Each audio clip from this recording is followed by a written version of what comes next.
Okay, so let's look at the next question. Cystic fibrosis भन्ने एउटा question सोधेको छ. Is autoimmune disorder, genetic disorder, physiological disorder, nutritional disorder? So let me tell you the answer first. Cystic fibrosis is a kind of serious kind of genetic disorder हो. यसले विभिन्न organsहरुमा impact पार्छ होला. Let's understand it very simply first. In the previous part मा हामीले recessive autosomal disorders के हो, recessive autosomal disorderहरु कति बेला एक्सप्रेस हुन्छ यसको मैले तपाईहरुलाई कन्सेप्ट बताएको थिए इन द प्रिभियस पार्ट. जस्तै मैले फिनाइलकेटोनुरिया, अल्काप्टोनुरिया वाला जुन डिसअर्डरहरु बताएको थिए त्यसमा मैले एक्सप्लेनेसन गरेको थिए. सिस्टिक फिब्रोसिस पनि एक खालको रिसेसिभ अटोजोमल डिसअर्डर नै हो. रिसेसिभ अटोजोमल भन्ने बित्तिकै त्यो डिसअर्डरको लागि जुन डिफेक्टिभ जिन छ त्यो रिसेसिभ फर्ममा म्युटेसन भएको छ र रिसेसिभ फर्ममा म्युटान्ट जिन्सहरु होमोजाइगस कन्डिसनमा आएपछि मात्रै डिफेक्ट आउँछ अथवा त्यो डिसअर्डर आउँछ. त्यो जिन हेर त यो जुन सिस्टिक फिब्रोसिसको लागि जुन जिन छ this is a recessive autosomal gene र that is present on the chromosome number 7 number क्रोमोसोममा छ. ठीक, I will explain you a bit about that, don't worry for it. यो जेनेटिक डिसअर्डर सिस्टिक फिब्रोसिस जुन छ नि that is generally एकदमै common in case of white अथवा Caucasian पिपलहरुमा एकदमै कमन हुन्छ त्यहाँ है.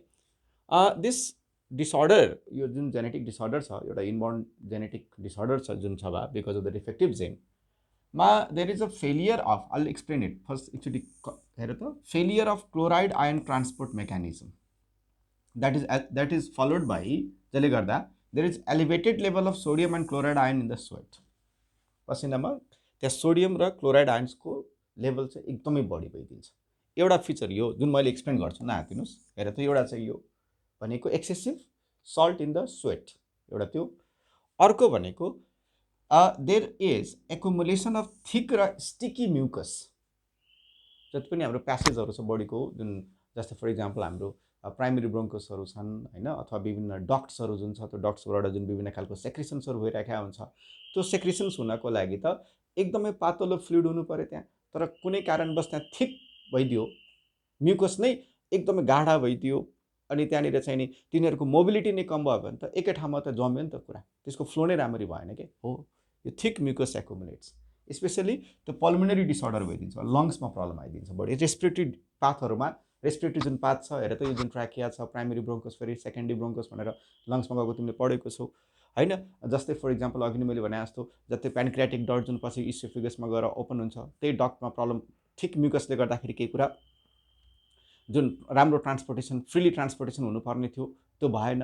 जस्तै फर इक्जाम्पल यो लिभरबाट जुन गल ब्लाडरमा जुन डक्ट गएको छ हैन त्यो बाइल डक्ट्सहरुको जुन सेक्रेसन गरेको छ त्यसमै प्रब्लम आइदियो, त्यो सेक्रेसनै प्रब्लम आइदियो भने ब्लकेज भइदियो भने त सबै मेटाबोलिजम बिग्रिन्छ नि अनि मल्टी अर्गन फेलियर भइदिन्छ बा. र यो यति सिरियस प्रब्लम भइदिन्छ कि एट द एज अफ 20 र 30 नै डेथ देखिन्छ यसको. यो पर्सनमा सिस्टिक फिब्रोसिस भएको पर्सनको डेथ हुन सक्छ र most of the time cardiac failure भइदिन्छ बा, हार्ट फेलियर भइदिन्छ डिसअर्डरले. त एक्चुअली हो कि मैले दुईटा कुरा गरे. एउटा कुरा चाहिँ let me tell you a bit about this. यो एउटा चाहिँ एलिभेटेड लेभल अफ के त sodium and chloride in the sweat र अर्को भनेको thick म्युकसहरु.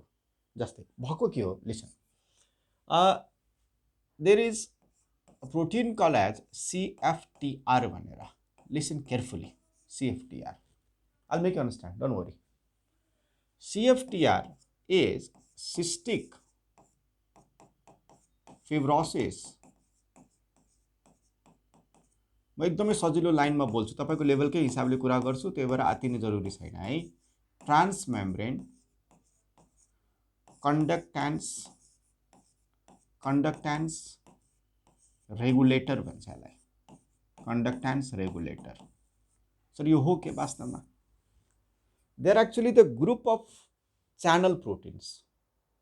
Group of channel protein. You have studied cell membrane. Cell membrane is highly selectively permeable. र sale membrane को थ्रु कुनै पनि आयन्सहरुको प्यासेज को लागि एक्जिट र एन्ट्री को लागि there is a special kind of ion channels. Sodium ion channel, calcium ion channel, chloride ion channels, potassium ion channel बडा स्पेसिफिक हुन्छ भनेर पढ्नु भएको छ. र हरेक च्यानलको आफ्नो एउटा स्ट्रक्चर हुन्छ र हरेक च्यानल जुन प्रोटिनस च्यानल छ सबैको लागि एउटा जिन होला. सपोज जिनमा डिफेक्टिभ भइदियो, सपोज एउटा च्यानल प्रोटिन छ, त्यो च्यानल प्रोटिन बनाउने जिनमा डिफेक्टिभ भयो, जसले गर्दाखेरि त्यो जुन च्यानल जुन तरिकाले बन्नुपर्ने थियो प्रोपर तरिकाले बन्दै बनेन, भनेको त्यो च्यानल भनेको त्यो जुन पाइप छ त्यो पाइप डिफेक्टिभ भइदियो क्या, र त्यो पाइपबाट केही कुरा जुन छिर्नु पर्ने थियो निस्किनु पर्ने थियो त्यो डिफेक्टिभ भएको पाइपै बिग्रिएको छ भने कसरी निस्किनेर आउने क्या हो, यस्तै खालको डिसअर्डर हो यो CFTR भनेको they are the group of channel proteins okay that are regulating the inflow and outflow of generally salts sodium क्लोराइड्सहरूको च्यानल्सहरू बोकेको एउटा ग्रुप अफ च्यानल प्रोटिन्स हो CFTR, र यसमै प्रब्लम आएको बिकज अफ द डिफेक्टिभ चाहिँ दुईवटा कन्डिसन हुन्छ। म एकदम सजिलो तरिकाले बोल्छु, खासै गाह्रो छैन। जस्तै and it's interesting to understand also, जस्तै for example this is a sweat gland, suppose यो स्वेट ग्ल्यान्ड हो, स्वेट ग्ल्यान्ड ओके। यहाँनिर स्वेट ग्ल्यान्डको सेल्सहरूले हेर के गर्यो, स्वेट सेक्रिट गर्यो, इज द्याट ओके। त्यहाँनिर स्वेटमा हेर त सोडियम सेक्रिट गरेको छ, क्लोराइड छ, पानी छ, इज द्याट ओके। अब यो चाहिँ हाइपरटोनिक सोल्युसनको फर्ममा, भनेको धेरै सोडियम क्लोराइड टन्नै वाटर भनेको हाइपरटोनिक सोल्युसनको फर्ममा जेनरली स्वेट ग्ल्यान्डको सेलले सेक्रिसन गर्छ। प्लिज ध्यान होला, यो before it releases as a sweat on the surface of the skin, यो जुन सेक्रिसन जसमा चाहिँ टन्नै सोडियम क्लोराइड्सहरू छ भए, यो सोडियम क्लोराइडहरूलाई के गर्छ भन्दाखेरि बिफोर सेक्रिसन एज अ स्वेट, ध्यान होला यो सर्फेस अफ स्किन हो, र यो बिफोर द सेक्रिसन यो सोडियम क्लोराइडलाई फेरि के गरिदिन्छ, एक्टिभली एब्जर्ब गरिदिन्छ सेलले। प्लिज ध्यान, भनेको त्यो च्यानल प्रोटिनबाट त्यो सोडियम क्लोराइड अब कहाँ सबै कहाँ जानु दिने यार, त्यो पसिनामा सबै कहाँ सोडियम क्लोराइडहरू सबै जानु दिने, भनेको मोस्ट अफ द सोडियम क्लोराइडहरू फेरि के गरिदिन्छ, एक्टिभली एब्जर्ब गरिदिन्छ सेलले, र त्यही भएर जुन पसिना जुन निस्किन्छ सर्फेसमा, त्यो पसिनामा चाहिँ बडी चाहिँ म्याक्सिमम पानी नै हुन्छ, एकदमै लेस नम्बर अफ आयन्स हुन्छ। तर सोच यो जुन च्यानल प्रोटिन छ, यो सोडियम र च्यानल र क्लोराइड आयनको जुन च्यानल छ, त्यो च्यानलमा त्यो तान्ने च्यानल्सहरू जुन थियो बा त्यसमा प्रब्लम आइदियो, जसले गर्दाखेरि यो स्वेट ग्ल्यान्डले सेक्रिट गरेको जुन सोडियम थियो क्लोराइडहरू थियो त्यसलाई तान्नै सकेन। नतान्न सकेपछि त जुन स्वेट भयो त्यो स्वेट त हाइपरटोनिक भयो कि भएन, एकदमै सल्टियर भएर आयो कि आएन। बडा इन्ट्रेस्टिङली थाहा छ, जब कुनै बच्चामा यो डिफेक्टिभ हुन्छ नि, डिफेक्ट आउँछ नि, सबभन्दा पहिला उसको मामुली कसरी थाहा पाउँछ भन्दाखेरि जब उसले मामुली आफ्नो बच्चालाई किस गर्दाखेरि के हुन्छ, एकदमै उसको स्वेट एकदमै के हुन्छ, नुनिलो भइदिन्छ, अनि त्यहाँबाट प्रब्लम आउँछ कि यार नर्मल भन्दा त यो त फरक कुरा भइरहेको, किन यस्तो पसिना यस्तो नुनिलो छ भनेर, अनि डाक्टर कहाँ जाने हो। भनेको मतलब यो सोडियम क्लोराइडको जुन च्यानल्सहरू छ, अब यो केसमा चाहिँ फर्स्ट केसमा तान्नै सकेन, नतान्दाखेरि के भइदियो भन्दाखेरि चाहिँ नि त्यो स्वेटमा नि धेरै एलिभेटेड अमाउन्ट अफ के भइदियो, सोडियम क्लोराइड भयो, सल्टियर स्वेट भइदियो, एउटा कन्डिसन थियो। अर्को कन्डिसनमा के देखिन्छ हेर, अर्को कन्डिसन चाहिँ अलिकति फरक छ, पछि मेडिसिनमा तिमीहरूले झन् बेटर तरिकाले पढ्छौ, अहिलेको लागि जति मैले भन्दैछु that's more than sufficient my dear. जस्तै फर इक्जाम्पल यो सपोज तिम्रो ट्र्याकिया हो, र ट्र्याकियाबाट या चाहिँ पहिला प्राइमेरी ब्रोङ्कस निस्किन्छ, र यो इन्भेड गर्छ कहाँनिर भन्दाखेरि तिम्रो लङ्समा, इज द्याट ओके। अब यसको जुन सेल्सहरू छ हेर त, यो तपाईँलाई थाहा छ यो जुन प्यासेजहरू छ, त्यो प्यासेजमा म्युकस प्रोड्युसिङ सेल्सहरू छ, यो सेल्सहरूले के गरिदिन्छ, एउटा त्यहाँ डिफेक्टिभ के भइदिन्छ, यहाँनिर जुन क्लोराइड आयन ट्रान्सपोर्टर हुन्छ, क्लोराइड आयन च्यानल हुन्छ, त्यसले के गर्छ, क्लोराइड बाहिर निस्किनै दिँदैन क्या, भनेको आउटफ्लो अफ क्लोराइडै भएन क्या। अब सोडियम पनि भित्रै छ, सोडियम अझ तानिदिन्छ, दुईवटा कुरा हुन्छ कि यहाँ है, एउटा सोडियम पनि भित्रै तानिदिन्छ, अनि क्लोराइड चाहिँ बाहिर निस्किनै पाउँदैन। यसरी बुझ न, क्लोराइड बाहिर निस्किन नपाउँदाखेरि अब आयन्सै बाहिर ननिस्केपछि त वाटर पनि त्यहाँ एभाइलेबिलिटी धेरै हुँदैन, किन भन्दाखेरि जहाँनिर आयन्सको कन्सन्ट्रेसन हुने हो अनि न पानी तान्ने हो, अस्मोसिसहरू त पढेको छ तपाईँले, अस्मोटिक प्रेसर बढेपछि नै पानी तान्ने हो, त यहाँनिर क्लोराइड आयन्स सेलबाट निस्किनै पाउँदैन क्या राम्ररी, बुझ्यो कुरा। यो जुन के भन्छ प्यासेजहरू छ, अनि त्यहाँनिर जुन म्युकसहरू छ, त्यो म्युकस भनेको पातलो नभएर एकदमै स्टिकी भइदिन्छ। अब सोच त्यो मान्छेले जुन खकार गर्दाखेरि कति त्यो म्युकस कस्तो स्टिकी, कस्तो टफ खालको होला, थिक म्युकस भइदिन्छ, र थिक म्युकस भइसकेपछि जुन एभ्री टाइम हामी ब्रिथ गर्छौँ, जुन ब्याक्टेरियाहरू गइराखेको हुन्छ, त्यो ब्याक्टेरियाहरू त यहीँ ट्र्याप भइदिन्छ। त्यो सबभन्दा प्रब्लमै हुने सिस्टिक फिब्रोसिसमा के भन्दाखेरि त्यो पर्सनलाई लगातार पल्मोनरी इन्फेक्सन्सहरू भइराखेको हुन्छ, रेकरेन्ट इन्फेक्सन भइराखेको हुन्छ, किन भन्दाखेरि त्यो थिक म्युकसले गर्दाखेरि ब्लकेज भइदिएको छ। त्यति मात्र होइन बा, मैले अघि नै भनिसकेँ, जुन डक्ट्सहरूबाट जुन सेक्रिसन्स भइरहेको छ, त्यो डक्ट्समा पनि थिक म्युकस जमेकोले गर्दाखेरि फ्लो अफ थिङ कम्फर्टेबली हुँदैन, जसले गर्दाखेरि सबै त्यो डक्ट्सहरूमा ब्लकेजहरू आइदिन्छ। ओके, जस्तै तिमीले यो जस्तै हाम्रो नेजल क्याभिटीकै कुरा गर्दाखेरि त्यो नेजल क्याभिटीमा याद छ त्यो विभिन्न खालको बोन्सहरूको साइनसहरू त्यहाँ जोडेको छ। जस्तै यो फ्रन्टल बोनको साइनस हो, जस्तै तिमीले त्यहाँ इथमोइड बोन पढेको छ, म्याक्सिलरी बोन, त्यसको जुन साइनस छ क्याभिटी त्यो सबै जोडेको छ कि नेजल क्याभिटीमा। सोच त त्यो साइनसेसहरूमा पनि त्यो थिक म्युकस जम्यो भने के हुन्छ होला, सबैतिर ब्लकेज आइदिन्छ। रेस्पिरेटरी प्रब्लम भइदियो तपाईँको, जस्तै प्यानक्रियाजको डक्ट्सहरू ब्लक भइदियो, तपाईँको चाहिँ लिभरको डक्ट्सहरू ब्लक भइदियो भनेको बाइलको सेक्रेसन राम्ररी हुन पाएन। सो मल्टी अर्गन्सलाई यसले इफेक्ट पार्ने हो क्या भए। त्यही भएर मैले भनेको थिएँ very serious kind of disorder यो सिस्टिक फिब्रोसिस भनेर। Okay, and it is also kind of recessive autosomal disorder. जस्तै मैले एउटा फिगर यहाँ राखेको होला, look at this, try to understand this. जस्तै यो डिसअर्डरमा कुरा गर्दाखेरि मैले भने जस्तै हेर त organs affected by cystic fibrosis. मैले भने पहिला त त्यो you know the word sinuses right, क्याभिटिजहरू। हेर त यो नेजल क्याभिटीसँग जोडेको जति पनि यो जुन बोनको जुन साइनसेसहरू छन् बा, त्यो साइनसेसहरूमा इन्फेक्सन भइदिने। हेर त लङ्समा थिक स्टिकी म्युकसहरू भइदिने। जस्तै मैले भने अब स्किनको कुरा गरेँ मैले, त्यहाँ हाइपरटोनिक सेक्रेसन्स भइदिन्छ, एलिभेटेड लेभल अफ सोडियम र क्लोराइड छ त्यहाँनिर।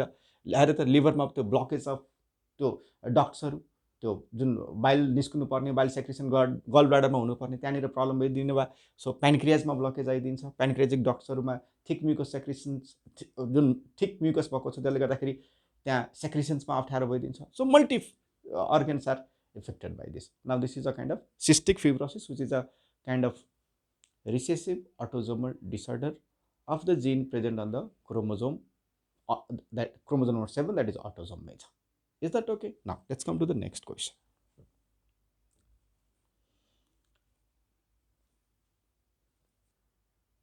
Now there is a very simple question once again.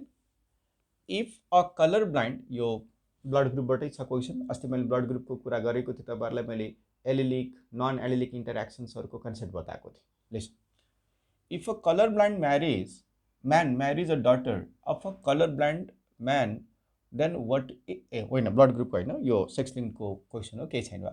If a colour blind man marries a daughter of a color blind man, then what is the probability of getting a color blind son? Now you have to listen to me very carefully. Now before you come to the answer of this, let me tell you something. तपाईँले autosomal recessive disorder र sex linked disorder, sex linked recessive डिसअर्डरको बारे पनि 12 मा पढ्नु भएको छ। जब हामी सेक्स लिङ्क्ड भन्ने शब्द युज गर्छौँ, यसको मतलब हो त्यो क्यारेक्टरको लागि जुन जिन छ that is linked on the sex chromosome. जब म रिसेसिभ भन्छु, रिसेसिभ भन्ने बित्तिकै त्यो mutant gene is mutated in the recessive form, normal जिनले त्यसको एक्सप्रेसनलाई रोकिदिन्छ। रिसेसिभ म्युटान्ट जिनहरू होमोजाइगस कन्डिसनमा आएपछि मात्रै एक्सप्रेस गर्छ, राइट। यो कलर ब्लाइन्डनेस भनेर जुन तपाईँले डिसअर्डर पढ्नु भएको छ, it is also a kind of X-linked recessive disorder हो यो पनि। So we have talked a lot about recessive disorder in the previous parts. Recessive disorder, X-linked recessive disorder, यसको मतलब यो डिसअर्डर को लागि जुन जिन छ that is present on the X-linked portion of sex chromosome, okay, र recessive फर्ममा। Look, यो कलर ब्लाइन्डनेसमा I think you know the concept. Colour ब्लाइन्डनेसमा के हुन्छ भन्दाखेरि because of the recessive mutant genes, केही प्रोटिन्स जसले हामीले विभिन्न कलर्सलाई पर्सिभ गर्न सक्छौँ, त्यसमा डिफेक्टिभ भएकोले गर्दाखेरि जेनरली हामीले सर्टन कलरलाई ठ्याक्कै पर्सिभ गर्न सक्दैन। जस्तै रेडलाई हामीले ठ्याक्कै डिटेक्ट गर्न सक्दैन त्यो इन्डिभिजुअलले, अथवा ग्रिन, त्यही भएर red green colour blindness, blue colour blindness पनि हुन्छ। Okay, let's come to the genetic basis first. त्यो इनहेरिटेन्सको पहिला प्याटर्न हेरौँ। Listen, we do know we have 22 pair of autosome and female मा XX chromosome छ as a sex chromosome, र both the X chromosome are homologous as autosomes. Male मा 22 pair of autosome छ and there is a sex chromosome called as के त XY। एकदम carefully सुन ल बा, XY। So what actually happens over here? When you look at this particular X and X chromosome of female, both the sex chromosome are entirely homologous। भनेको जे जिन यहाँ छ त्यही जिन्सहरू यहाँ पनि छ as that of the autosomes। तर in case of मेल्समा तपाईले X क्रोमोसोम र Y क्रोमोसोम भनेर पढ्नु भएको छ as a sex chromosome। So how many of you think कि X र Y chromosome are entirely homologous or entirely different? So the answer should be between both these. Some part of the X is homologous to Y. It's not like X र Y is totally different. यदि different भइदियो त homologous पेयरिङै हुँदैन थियो होला, meiosis नै हुँदैन. X को most of the segment is having its homologous on Y chromosome. भनेको यहाँनिर जुन जिन्सहरू छ त्यो जिन्सहरू यहाँ पनि छ. भनेको these genes are called as the XY linked genes. You got the point? यो पार्ट अफ X लाई तपाईले डिफरेन्शियल रिजन अफ X जसको होमोलोगस Y मा छैन भनेर पढ्नु भएको छ र यो पार्टलाई हामीले के भन्छौं थाहा छ? X linked genes. X linked part र यहाँनिर भएको जिनलाई हामी के भन्छौं? X linked genes. एकदम केयरफुली सुन ल, X linked genes भनेर, जसको होमोलोगस Y मा छैन. So that means यहाँनिर जुन जिन्सहरू छ र यहाँनिर जुन जिन्सहरू होला त्यो जिन्सहरू सिंगल छ, अब पेयरमा त छैन. यस्तो खालको कन्डिसनलाई तपाईले पढ्नु भएको होला स्कुलमा. के भनेर पढाएको थियो? हेमिजाइगस कन्डिसन भनेर. हेमिजाइगस कन्डिसन. जबकि एक्स लिङ्क्ड जिन्सहरू फिमेलमा त पेयरमै छ. ध्यान दिनु होला, पेयरमै छ. हेर त, यो Y को जुन यति पोर्सन छ, मेलमा, it is not having its homologous on X as well. So that is entirely different from male and females. यो पार्ट चाहिँ एन्टायरली डिफरेन्ट हो है बाउ. यहाँनिर भएको जिन्सहरू केवल मेलमा मात्रै छ, त्यही भएर यसलाई के भन्छ? Y linked jeans. अर किनभने मेलमा मात्रै छ, होल एन्ड्रिक जिन. होल एन्ड्रिक एन्टायरली मेलमा मात्रै छ, होल एन्ड्रिक जिन्स भनेर पढाएको छ. अब यो इनहेरिटेन्सको प्याटर्न एकचोटि हेरौँ त. एउटा पर्सनले, एउटा मेलले आफ्नो XY लिङ्क्ड जिन्स, ध्यान दिनु होला है प्लिज बाबु, केयरफुली सुन्नुहोस्, XY लिङ्क्ड जिन्सहरू छोरालाई पनि दिन्छ र छोरीलाई पनि दिन्छ. किन त? यो दुवै होमोलोगस पार्ट हो. छोरामा Y जान्छ, छोरीमा X जान्छ, त यो पार्टमा त होमोलोगस हो, यहाँनिरको जिन्सहरू त दुवैमा जान्छ. तर एउटा मेलको X लिङ्क्ड जिन केवल कहाँ जान्छ? छोरीमा जान्छ. किन भन्दाखेरि बुवाले छोरीलाई X दिने हो र उसको वाइफबाट X आएर छोरी XX हुने हो. कुरा बुझ्यौ? सो पहिलो जेनेरेसनमा X लिङ्क्ड जिन्सहरू मेलबाट केवल छोरीमा जान्छ, छोरीबाट चाहिँ फेरि नेक्स्ट जेनेरेसनमा नातिमा जान सक्छ. क्रिस क्रस इनहेरिटेन्स भनेर पढ्नु भएको छ. If a character is transferred from a sex to the same sex through opposite sex, त्यसलाई क्रिस क्रस इनहेरिटेन्स भनेर पढ्नु भएको छ. X लिङ्क्ड जिन्स हो criss cross inheritance. Y linked genes मेलबाट जहिले पनि मेलमै जान्छ. त Y लिङ्क्ड जिन्सहरू फिमेलमा एक्सप्रेस हुँदैन, किन भन्दाखेरि त Y क्रोमोजोमै हुँदैन. Now listen carefully. यो कलर ब्लाइन्डनेस वाला जुन जिन छ, कलर ब्लाइन्डनेस राख्ने मैले भने बिकज त्यो कलर पर्सिभ गर्नको लागि जुन डिफेक्ट आउँछ. सपोज यो कलर ब्लाइन्डनेसको जिनलाई मैले C ले रिप्रेजेन्ट गरेँ, स्मल C ले, and that is a recessive X linked disorder. भनेको त्यो जिनको लोकेसन कहाँ छ बा? X लिङ्क्ड पोर्सनमा छ. X लिङ्क्ड पोर्सन फिमेलमा त पेयरमै छ, मेलमा चाहिँ हेमिजाइगस कन्डिसनमा छ, सिङ्गलमा छ. ध्यान दिनु होला. Suppose this is a female with one X chromosome having the mutant gene C, and because it is a recessive mutant gene, एउटा X is normal. इसको मतलब she is not having any defect, she is not having color blindness. Okay, so she is normal, but she is called as the carrier of that gene. She is called as the carrier of that gene. So I have explained all this thing in the previous session भाइ dear है. लामो मैले बोलेको छु previous सेसनमा, हेर्नु होला यदि कसैको छुटेको छ भने. लिसन, तर यदि यो दुवै एक्समा if she acquires the gene in homozygous, now she is के त colour blind. Why colour blind now? Because both the recessive mutant gene has come in what form? Homozygous form. And recessive mutant जिन्सहरू homozygous फर्ममा express गर्छ भनेर मैले पटक पटक बोलेको छु लास्ट प्रिभियस सेसनहरूमा. Now comes the problem with male. म त बिचारा मेल भन्छु. किन भन्दाखेरि मेलमा जुन X र Y क्रोमोजोम छ, यो X लिङ्क्ड पोर्सनको होमोलोगस Y मा त छैन. सो मेलमा एउटा X मा मात्रै C आउने बित्तिकै ही इज के त colour blind. He is defective now. He is having the disorder. Why? Because अर्को Y मा त्यसको होमोलोगस नै छैन, हेमिजाइगस कन्डिसनमा हुन्छ X लिङ्क्ड जिन. यसको मतलब what you got to understand is that even a single mutant gene single recessive mutant gene can create a problem in case of males, can create a problem in the males, even single mutant gene. जबकि फिमेलमा त homologous x छ नि त बा, दुईटा C भएपछि दुईटै recessive mutant जिन्सहरू होमोजाइगस कन्डिसनमा भएपछि मात्रै हुन्छ, जबकि मेलमा त गाह्रो भइदियो, right? You got to understand? Now listen, यो यस्तो खालको क्वेसन्स गर्ने बेलामा एकदमै ध्यान दिनु, कसरी गर्ने एकदम सजिलो तरिकाले गर्ने के भए, पहिला मेल र फिमेल भनेर लेखिदिने XX XY। अब उनीहरूको बुवाहरूको अथवा आमाको बारे जे कुरा गरेको छ त्यसको हिसाबले कुरा गर्ने। हेर त के लेखेको छ क्वेसनमा, if a colour blind man, so man is colour blind, so definitely the genotype is this, marries a daughter, so look at, let me correct it, so marries a daughter of a color blind man, यसको मतलब उसको जुन बुढी छ, okay, जुन फिमेललाई उसले marry गरेको छ उसको बुवा चाहिँ के हो, कलर ब्लाइन्ड, भनेको she is daughter of the colour blind man. So बुवाबाट छोरीमा के आउँछ, एक्स आउँछ, यसको मतलब उसको बुवामा त कलर ब्लाइन्डनेस वाला जिन छ, एउटा एक्समा कन्फर्म सी छ। Now listen sir, what about this अर्को एक्स, के यो फिमेलको आमाको बारे कुरा गरेको छ र छैन, गरेको छैन है बा, जबसम्म कुरै गरेको छैन त नर्मलै त होला नि, डिफेक्टिभ छ भने त कुरा गर्न सक्नु पर्यो।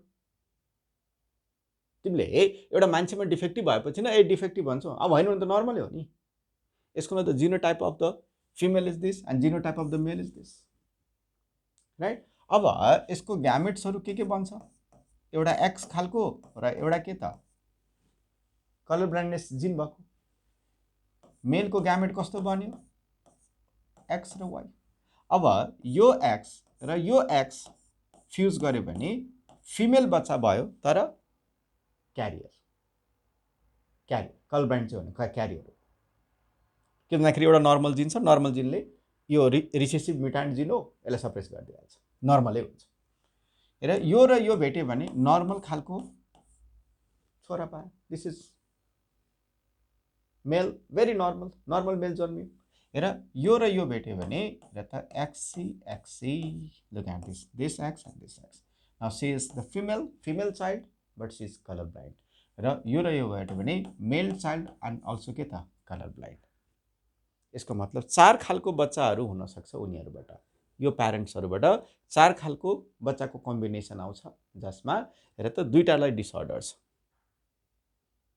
कुरा बुझ्नु छ। 50% of the children has the tendency having disorder, जसमा फिमेल्सको पनि कुरा गर्दाखेरि फिमेल यस्तो खालको पनि जन्मिन सक्छ, यस्तो खालको पनि जन्मिन सक्छ। त हरेकचोटि फिमेल जन्मिँदाखेरि किनभने दुई खालको छ, यस्तो खालको हुने कलर ब्लाइन्डनेस हुने चान्स कति भयो, 50%। मेल यस्तो पनि त मेलमा पनि कलर ब्लाइन्डनेस हुने चान्स के त 50%। सो क्वेसन सोधेको छ, what is the probability of getting colour blind son, त कलर ब्लाइन्ड सन यस्तो पनि हुन सक्छ, यस्तो पनि हुन सक्छ, कलर ब्लाइन्डनेस सन हुने चान्स कति भयो त 50%। यस, गुड, भेरी गुड, यति गरौँ है त बा। Listen,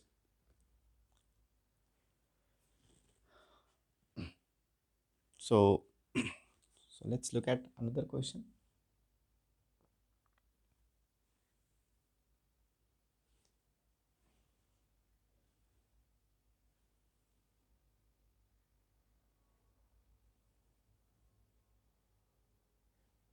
Okay, if mother is of blood group A and father is of blood group B, what are the possible blood groups present in their children? Now this is very simple question, जुन पहिला पनि हामीले कुरा गरिसकेका छौँ। Let's finish this question. Mother is of blood group A, mother is of blood group A, so mother is blood group A, that means blood group A can be either IA होमोजाइगसमा पनि हुन सक्छ अथवा IA I0 पनि हुन सक्छ। So I have explained this in the previous part है, हामीले allylic इन्टरेक्सनको कुरा गर्दाखेरि मैले कोडोमिनेन्सलाई मजाले एक्सप्लेन गरेको छु। And father is a blood group, okay, यहाँनिर बी हुनु पर्ला, छुटेको छ। What are the possible blood groups present in their children? So the father is of B blood group, so he can be IB also or IB I naught also. We do remember IA and I naught are the allelic forms of the same gene. IA is dominant over I naught and therefore the blood group is A. IB is also dominant over I naught and therefore blood group is B. Got it? Because we have not given the fixed genotype, we need to take into consideration all the possibilities. So what are the possible blood groups present in their children? So यदि हामीलाई confirm गरेर दिएको भए कि मेल चाहिँ अथवा female चाहिँ हेर त फिमेल चाहिँ मदर चाहिँ होमोजाइगस ए हो, प्योर लाइन हो ए ब्लड ग्रुपको लागि, फादर चाहिँ प्योर लाइन हो बी ब्लड ग्रुपको लागि, त बच्चा एबी हुन्थ्यो। ए र बी गरेर एबी ब्लड ग्रुप हुन्थ्यो, कोडोमिनेन्स एबी ब्लड ग्रुप हुन्थ्यो।